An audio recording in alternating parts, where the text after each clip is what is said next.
Premier contact établi entre Sadio Mané et Al Nassr. Terrible nouvelle pour Choupo-Moting au Bayern Munich. Bonsoir à vous, chers amis téléspectateurs d'Afrique Sport. C'est un réel plaisir de vous retrouver dans votre journal du soir. Le récapitulatif des informations sportives de la journée. Mais avant de débuter, abonnez-vous sur cette chaîne pour ne rien rater de l'actualité. Et n'oubliez pas d'activer la cloche de notification. Chers amis, on sait tous qu'actuellement, la Coupe du Monde féminine 2023 a débuté. Et on va parler de la Zambie. Les joueuses de l'équipe nationale féminins n'ont pas été payés depuis 2 ans. C'est un nouveau scandale dans cette équipe nationale féminine de la Zambie. Alors que la Coupe du Monde féminine vient de débuter, les joueuses zambiennes sont au centre de nouveaux scandales après les accusations d'abus sexuels à l'encontre de leur sélectionneur. C'est aujourd'hui la rémunération pour le mondial qui fait parler et fait polémique. Outre le scandale des primes, c'est après cela que leur dernier salaire remonte ainsi aux Jeux Olympiques de Tokyo 2021 d'après le quotidien anglais.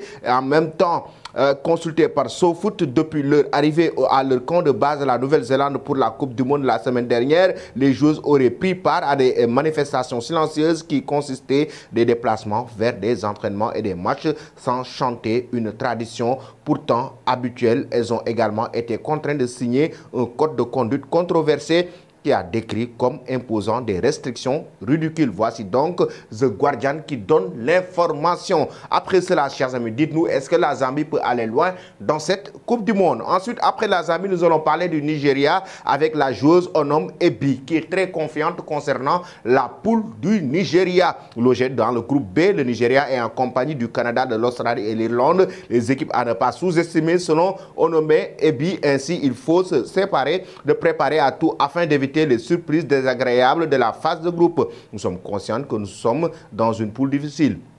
Nous avons le Canada que nous avons affronté 2 fois auparavant. Ensuite, nous avons l'Irlande et l'Australie. Depuis nous n'avons pas joué. Nous savons que cela sera aussi très difficile contre l'Australie car ils joueront à domicile. Nous savons que ce sera aussi très difficile contre l'Australie. En même temps, nous devons être prêts à les affronter. Mais nous sommes prêts et nous sommes très confiantes à carrément expliquer Onom Ebi concernant cette Coupe du Monde 2023 féminine. Chers amis, pensez-vous que le Nigeria va aller aussi loin comme la Zambie dans ce tournoi? Vous donnez vos avis en commentaire. Après cela, nous allons maintenant parler de football avec Rigobert Song, le sélectionneur de l'équipe nationale du Cameroun, qui lance un message très fort avant d'affronter la prochaine journée des éliminatoires de la Coupe d'Afrique des Nations. Les Lions indomptables ne sont pas encore certains de participer à la prochaine Coupe d'Afrique des Nations en Côte d'Ivoire. Le 4 septembre prochain, les protégés de Rigobert Song affronteront le Burundi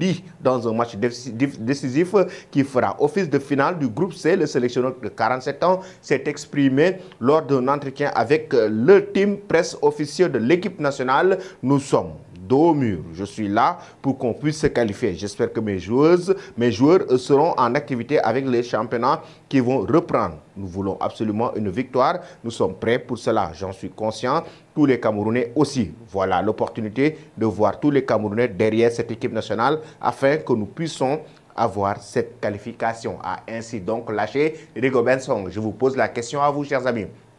Pensez-vous que le Cameroun va se qualifier en Côte d'Ivoire pour la prochaine Coupe d'Afrique des Nations face au Burundi? Vous donnez vos avis en commentaire. Et parlant du Cameroun, nous allons parler d'un joueur camerounais qui évolue du côté du Bayern Munich. Il s'agit de Choupo-Moting. Oui, une terrible nouvelle. Terrible nouvelle pour le joueur camerounais pourtant qui avait entamé la pré-saison avec le club bavarois. Lors de la rencontre contre Rotterdam Egern, le buteur des Lions indomptables a été touché au genou après un choc avec le gardien de l'équipe adverse.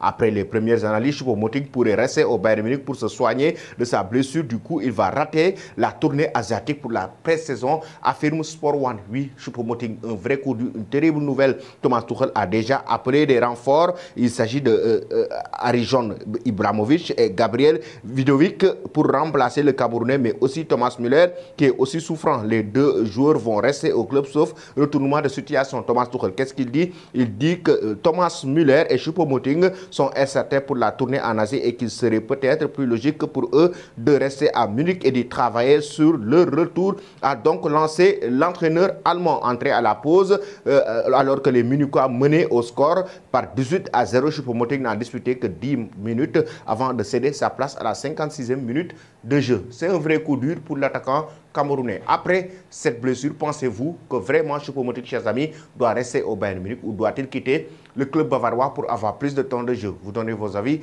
en commentaire. Nous allons terminer d'ailleurs notre journal du soir avec le Bayern Munich et Sadio Mané. Des contacts établis entre Sadio Mané et Al Nassr. Selon la presse anglaise, notamment The Athletic, Sadio Mané n'a pas répondu aux attentes de la saison dernière. Cette déclaration cinglante de Thomas Tuchel le week-end dernier ne laisse pas vraiment la place au doute. Le Bayern Munich veut se débarrasser de Mané. Les clubs saoudiens ont commencé à prendre la température, ce qui arrange bien les affaires du club allemand. Ce dernier a décidé d'augmenter le prix de départ de l'international sénégalais. Pour autant, il n'y a pas de quoi refroidir les prétendants. D'après les informations The Athletic qui donne cette information concernant Sadio Mané, le club de Saudi League Pro de Cristiano Ronaldo va plus loin et que les autres dans les pourparlers. Il s'agit d'Al Nassr, le club de Ronaldo, Marcelo Brozovic et Seko Fofana.